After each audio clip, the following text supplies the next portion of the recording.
It's time for EdTech Mondays, brought to you by Mastercard Foundation and CC Hub.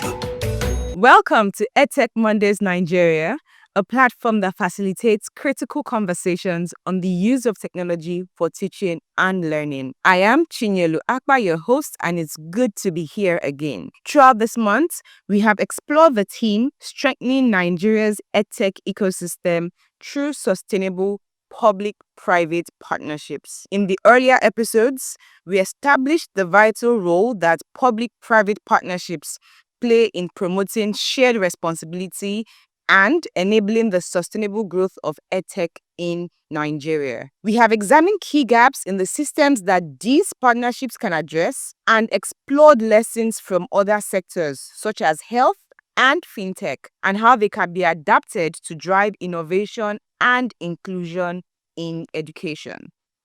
While significant focus is often placed on the roles of the government and big corporates in driving EdTech adoption, with education commonly regarded as a public service or public good. In this episode, we have put a focus on the critical contribution of NGOs, CSOs, and community-based organizations in driving public-private partnerships for EdTech adoption. These actors often serve as feet on the ground, enabling the implementation of EdTech solutions in underserved communities and helping to broker sustainable partnerships that deliver real value. On the show today, we are highlighting the role of NGOs, CSOs, community-based organizations in brokering and implementing partnerships for EdTech adoption. On the show today, I am joined by Olanrewaju Oniitan. She's a consultant, entrepreneur, author, and advocate with over 20 years of experience advancing wealth creation, job growth, and economic development across Africa. She's passionate about education as a catalyst for achieving the Sustainable Development Goals. Larry is the founder, executive director of Seed Care and Support Foundation and the CEO of W Holistic Business Solutions. She began her career at KPMG and now serves on several boards. Larry has worked with governments, development partners, academia, non-profit and private sector actors across multiple sectors with several awards. Welcome to the show today, Larry. How you doing? Thank you for having me. I'm great today. Good. So, preamble and opening conversation has told us why we're here, because we've been exploring and beaming the spotlight on PPPs, public-private partnerships that can drive EdTech adoption. And most times when people think about these partnerships, they would think about the big corporates, the big guys in the telcos, the big guys in the financial institutions, and the people who provide the solutions, and of course the government. But we somewhat do not think that there are other people in the private sector who are able to really drive EdTech adoption. And that's why we did our homework and we see that you have the NGOs, you have the community-based organizations, you have the CSOs who are either pushing advocacy or trying to support the big organizations to implement programs around EdTech adoption. That's why you're here. So it's good to have you here, and we really admire the big work that Seed Care is doing in this space. Thank you so much for having me. Good. So now let's really dive into the conversation. How have NGOs, CSOs and community-based organizations supported the integration, and I like to think of it as the layering of technology on education, particularly in underserved communities? Because, we know that most times these organizations push for education. When you think about the EdTech bit of it, it's provides some bit of complexity to the conversation. So how have, CSOs, CBOs, NGOs like you been able to support EdTech adoption in Nigeria? All right. So I first want to say thank you for having me again.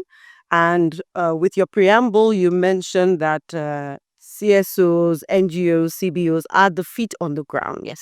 And that's where I would like to start from. So for EdTech adoption, it's really critical for us to understand that within the education ecosystem, we need those that are in these underserved communities that work directly with those that live there to be able to support those that want to implement EdTech solutions in those areas. And so one of the critical ways to achieve this, that we've done this, is actually first, local needs assessment. So most times we're not saying that the EdTech companies do not, do their homework or don't do their research, but there are many nuances that, it's the NGOs and the CBOs, the community-based organizations that work with the locals that can help with the proper needs assessment. Because, if we look at Nigeria, for instance, we're very diverse. And even though we want a solution that can scale and, can work for everyone, there are nuances that, the NGOs would support the EdTech companies to be able to understand and really be able to provide those solutions or tailor a bit of what they have done to suit different environments. And so part of what we do, for instance, is also capacity building. So in ensuring that those EdTech solutions are properly integrated and layered, like you've said, we also need to be able to provide capacity building to those people in the local communities for them to be able to use it. So let's take an example from Seed and some of the schools that we work with. There are some of these schools that have issues with teachers. Not a lot of teachers can go into those communities. And so for them to be able to provide quality education to children, they have to use some EdTech solutions to be able to do that. But there's sometimes these solutions do not translate immediately to what they need. So you have to train the teachers, and to be able to take the training to the local communities, these EdTech providers need the middle person, who are these NGOs, these CBOs, to be able to take the training to them. And then, of course, sometimes there's the need for local content. Yeah. So yes, it's important that, these solutions are there, but sometimes you may have to change the language, customize a bit for it to really fully work for the communities that they want to serve. Yeah, my next question was going to be, in what ways can NGOs and CBOs act as effective intermediaries? Brokering PPPs. But with everything that you have said, I'm trying to cast my mind back, and you've established something really big, that it's not enough that, the guys in the government, or the big organizations that are sponsoring some of these EdTech solutions are pushing these solutions to communities. There is a need that when we are designing EdTech programs, there's always a local implementing partner, which in this case could be, people like you that understand, the nuances, understand what the local context is, understand what the problems that the host people, the recipients, might not readily share, and are not able to design around, these things you have discovered and push. So my question now is, are we doing enough in empowering or bringing in CSOs like you into this conversation for EdTech adoption when it comes to public-private partnerships? All right. So we're not doing enough. And I think that one of the first thing is the mindset that we think that NGOs are only local implementing partners.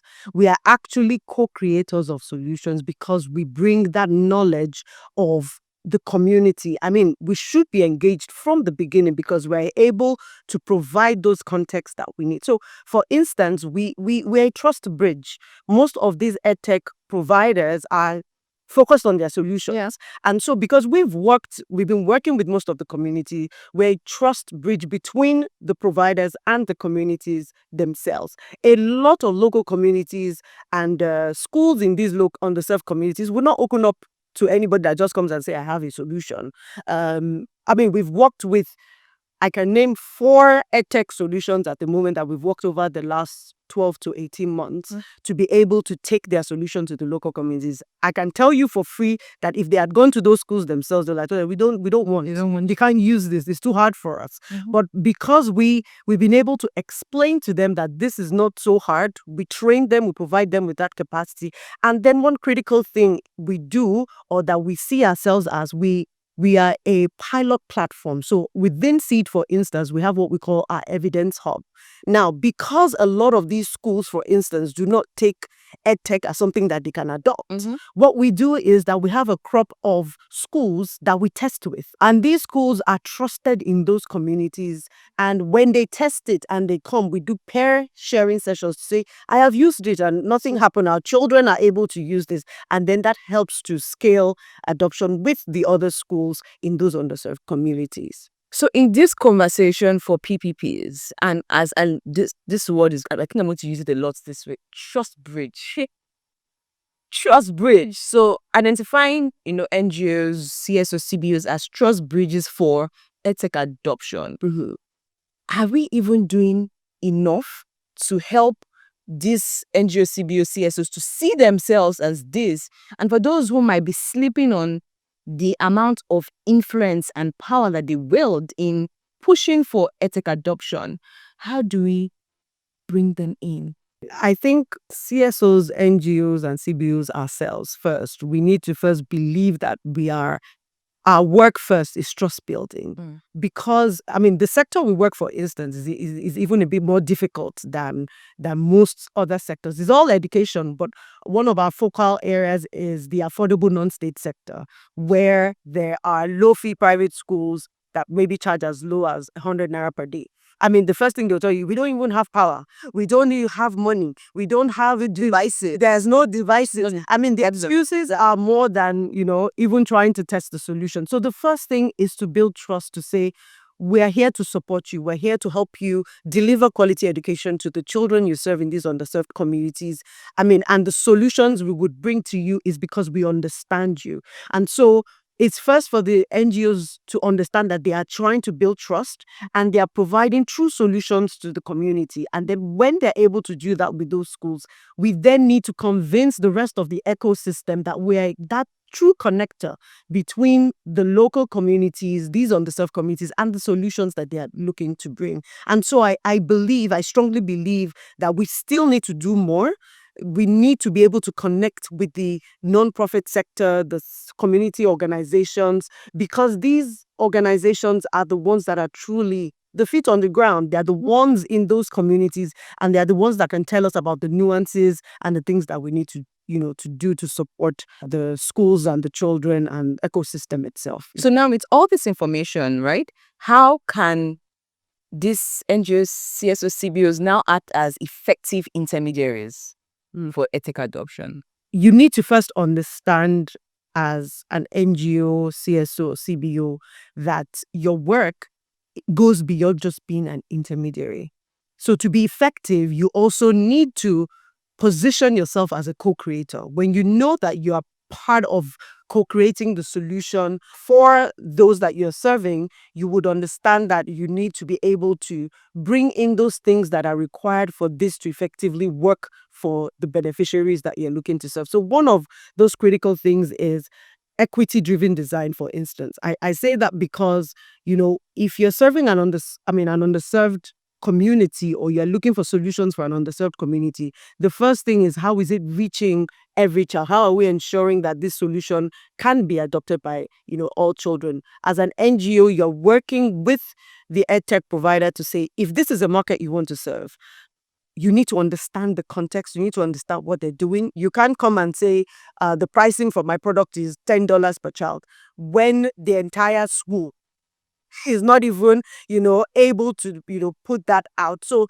that understanding of equity, as you're developing your business model, because if you don't co-create with the EdTech provider, as they're developing their business model, they don't understand the nuances of underserved communities and how they can design their solutions for that. In helping them to also understand that, they also need to understand that there are different ways they can make income. There's some beneficiaries that have to be subsidized for them to get adoption and numbers. And so they're able to see, these schools as, a solution to ramp up numbers, to show proof of concept for themselves. So those are some of the things that the NGOs can do to support the EdTech companies to be able to ensure that their solutions work for the community. So there's something that I always say, that these NGOs, CBOs, or CSOs have to understand the business side of EdTech enough that they can convince these EdTech providers? And I say this because in the conversations we had, 2 weeks ago, with a telco representative, he said, sometimes we need people who can help us make sense of what these EdTech solution providers are doing. And now I'm seeing that the NGO, CBO, CSOs can be those people who are helping the EdTech solution providers speak the language that the users understand.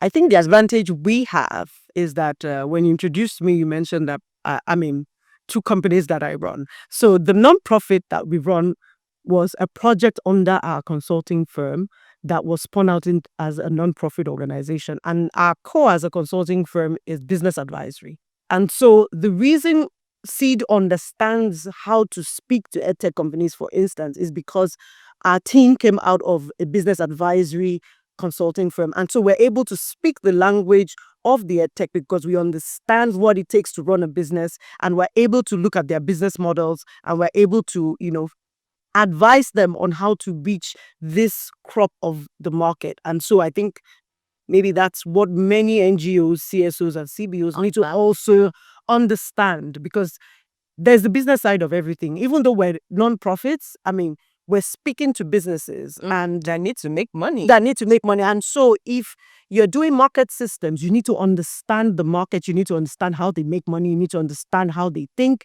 You also need to understand their stages so that you're able to give them what they want. If someone that is still hasn't shown a proof of concept, if it's an EdTech provider that hasn't shown a proof of concept yet, you are able to give them, a baseline that they can work with. So for instance, we're currently working with an organization that is about to kickstart. They're looking for users. They have a target to get up to 5,000 users. And the first thing I tell them is, I can give you 5,000 users. But it has to be free, because these people in these communities cannot afford to pay whatever you're looking for. But what you can get is a pilot platform for you to test and for you to get the gains of users and get feedback. So those are the kind of things you can offer. Great. And my next question, which we're wrapping up, is, what you have said, and it feeds into what you've said around, you offering business advisory. Coming from all that we have said, how you are a trust bridge, how you are helping these businesses see how to make their solutions, useful, to the guys in the underserved communities, the users in the underserved communities. How do we now help, ensure affordability, and that affordability does not compromise quality? Because most time when you think about something, it's like, do we now have to build a version that is lower than the regular version? So in all of this, the work and the experience that you've had on the ground, how do we ensure that in trying to push equity, we do not compromise quality? With this, there are different models, and it's really understanding the way business models work. And like I said, you also need to understand the stage where the EdTech company is. So the first thing is to say quality doesn't have to be compromised. And one of the first questions I ask an EdTech company is, who is paying? It doesn't always have to be the user that is paying. And so one of the models can be find someone else to pay for you to serve those that need it. And so how do we ensure we build that business model, for instance? Or if you're at a stage where what you're trying to do is a proof of concept, is there a way you can find, the funding to be able to prove the concept while you're able to ramp up users and show that your solution works? And then, there's really nothing wrong with sometimes providing a little, tearing up your solution. So for instance, the free version might be something that our own schools in underserved communities or our teachers can access, and then they can start to move up the tiers as you said, so get the harder area. So there are different business models that can work. But what I say is that if you're able to get children from underserved communities or teachers from underserved communities to use your EdTech solution with all of the challenges they have, I believe that you will be able to sell that solution to any other person. And so what we do with proof of concept is in those underserved communities is actually gold for the EdTech companies. Yes. This has been a very engaging conversation, and As an EdTech solution provider who is listening, if you are at this time not engaging with a boots on the ground, trust bridging CSO, CBO, or NGO that can support your solution in getting to the right users and ensuring that you have equity and that the quality is not compromised, then you are doing something wrong. Because from this very engaging conversation, we have established that the work for PPPs not end with the big corporations. It doesn't end with the financial institutions. It doesn't end with the telcos. It doesn't just stop at the big, companies that can sign you big checks. You need to get people who understand what education is in Nigeria and can help you make sense of it and help the users who might not always accept it easily make sense of it. And at the end of the day, we have the solutions in use and we ensure that learning, education is accessible and affordable to everyone at the end of the day. Thank you so much, Larry, for being on the show today. It has been a very interesting time speaking to you. Thank you so much for having me. And to you, our listeners, would love to hear from you. How do you think more private organizations can partner with the governments to push for EdTech adoption in Nigeria? What type of partnerships would you like to see to drive EdTech adoption in Nigeria? Send us a WhatsApp message or an SMS via this phone number 0703 165 0809 or 0706 402 0742. Would love to hear from you. Send us an SMS or a WhatsApp message. And in case you have anyone who missed this very engaging episode of the EdTech Mondays Nigeria show, do well to direct them to Spotify, EdTech Mondays Nigeria. You can also watch on YouTube at CC Hub Africa, EdTech Mondays at CC Hub Africa. Do well to drop your comments. We'd love to read them out on the next episode of the show. Until I come your way, same time, same station, I remain your host, Chinyelu Akpa. Keep using technologies to test and push the frontiers and the boundaries on education. Is bye for now. It's time for EdTech Mondays, brought to you by MasterCard Foundation and CC Hub.